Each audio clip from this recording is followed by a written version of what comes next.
పర్ణశాల దగ్గర సీతవాగు ఉప్పొంగడంతో సీతమ్మ విగ్రహం కూడా పూర్తిగా నీట మునిగిపోయింది. వామనగుంటలు, రాముడి రాతి సింహాసనం, సీతమ్మ నారచీరలు, శూర్పణఖ గుట్ట ప్రాంతం ఇవన్నీ కూడా నీట మునిగిపోయాయి. భారీ వర్షాలతో భక్తులెవ్వరూ రాకపోవడంతో పర్ణశాల ఆలయంతో పాటుగా కుటీర ప్రాంతం అంతా కూడా నిర్మానుష్యంగా మారిపోయింది.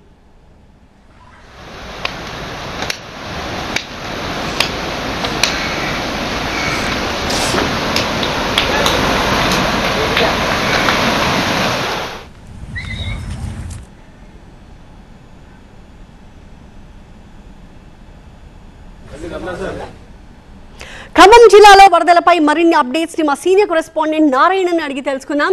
నారాయణ, ఏంటి ఖమ్మం జిల్లా వ్యాప్తంగా సిచ్యువేషన్? పర్యాటక ప్రాంతాలుగా ఉన్న ప్రదేశాలకు ఎవరూ కూడా వచ్చే పరిస్థితి మనకు కనిపించట్లేదు. అక్కడ స్థానికుల సిచ్యువేషన్ ఏంటి? అధికారులకి ప్రభుత్వం నుంచి ఎలాంటి అలర్ట్ మెసేజెస్ వెళ్తున్నాయి? ఎంత అప్రమత్తంగా ఉన్నారు? ఖమ్మం జిల్లా వ్యాప్తంగా కూడా ఎడతెరిపి లేకుండా కురుస్తున్నటువంటి వర్షాలకు ప్రాజెక్టులకు భారీగా వరద వస్తుంది. ముఖ్యంగా భద్రాచలం ఏజెన్సీతో పాటు ఎగువ ప్రాంతాల్లో కురుస్తున్నటువంటి వర్షాలకు భారీగా వరద నీరు వచ్చి చేరుతుంది. ప్రస్తుతం భద్రాచలం వద్ద గోదావరి 38 అడుగులు దాటి ప్రవహిస్తుంది. ఈరోజు ఉదయం నుంచి కూడా గంటకు వరద ఉధృతి పెరుగుతున్నటువంటి నేపథ్యంలో ఇటు పోలీసు, ఇరిగేషన్ అధికారులు ముందస్తుగా అప్రమత్తమయ్యారు. స్నానఘట్టాలు ఇప్పటికే మునిగిపోయినటువంటి పరిస్థితి ఉంది. టూరిస్టులు కానీ భక్తులు కూడా ఎవరూ గోదావరిలోకి వెళ్లకుండా గజెత్తగాళ్ళని ఏర్పాటు చేసి హెచ్చరిక బోర్డులు కూడా ఏర్పాటు చేసి మైకు ద్వారా వరద హెచ్చరికలు చేపడుతున్నటువంటి పరిస్థితి ఉంది.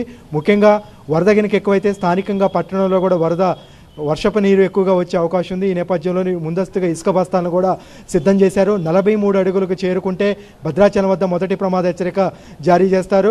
ఇంకా పెరిగే సూచనలు కనిపిస్తున్నటువంటి నేపథ్యంలో లోతట్టు ప్రాంత ప్రజల్ని అప్రమత్తం చేస్తారు. ఇటు భద్రాచలం ఐటీడీఏ కార్యాలయంలోనూ సబ్ కలెక్టర్ కార్యాలయంలో కంట్రోల్ రూమ్లు ఏర్పాటు చేసి వచ్చే 24 గంటలు కూడా పూర్తి స్థాయిలో లోతట్టు ప్రాంత ప్రజలు అప్రమత్తంగా ఉండాలంటే ఐటీడీఏ పీఓతో పాటు జిల్లా కలెక్టర్ కూడా సూచనలు జారీ చేసినటువంటి పరిస్థితి.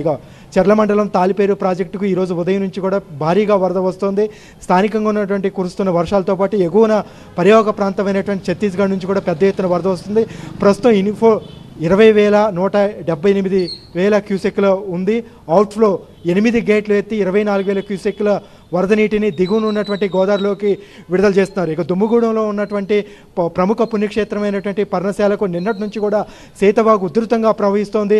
ప్రముఖ ప్రాంతమైనటువంటి సీతమ్మ నారచీరల ప్రాంతం పూర్తిగా కూడా ఇప్పటికే మునిగిపోయినటువంటి పరిస్థితి. భక్తులు ఎవరిని కూడా దర్శనానికి వెళ్లకుండా నిన్నటి నుంచి కూడా దర్శనాలు పూర్తి స్థాయిలో నిలిపేశారు. ఇక పాలవంచ కిన్నిసాని ప్రాజెక్టు పూర్తి స్థాయి నీటి మట్టం 407 అడుగులు గాను ప్రస్తుతం 404 అడుగులు దాటి ప్రవహిస్తుంది. ఈ రాత్రి 10 గంటలకు 2 గేట్లు ఎత్తి దిగువకు 8,000 క్యూసెక్ల నీటిని విడుదల చేస్తున్నట్టు అధికారులు ఇప్పటికే ప్రకటించారు. కాబట్టి కిన్నెరసాని లోతట్టు ప్రాంత ప్రజలు కూడా పూర్తి స్థాయిలో అప్రమత్తంగా ఉండాలని అధికారులు సూచించారు. Right, thank you Narayana. So అది ఖమ్మం జిల్లా వ్యాప్తంగా పరిస్థితి.